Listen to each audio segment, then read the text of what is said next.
Çok güzel. Bizde de vardı. Şömine. He. Ama bunun camlısından değil. Bu kare, o yuvarlak. Bir de demirden yani. Demir yuvarlak, bu kadar böyle. Soba yani. Büyük pil gibi yani. Buradan böyle boru çıkıyor. Böyle evin içerisinde dolaşıyor ısıtsın diye. Sonra oradan da bacaya çıkıyor. Soba lan işte. Ama tahta yanmıyor bunun gibi yani. Tahta yakmıyor. Yani tahta da yakabilirsin de siyah tahta yakıyorsun. Siyah tahta ne? Yani siyah tahta kristal tahta. Siyah. Kömür. Tabu gibi.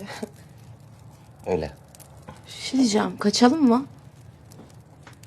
Kaçalım derken babam vermiyor mu? At getireyim mi? At diyor ya. Yok yani başka mekana geçelim mi? Ha, olur.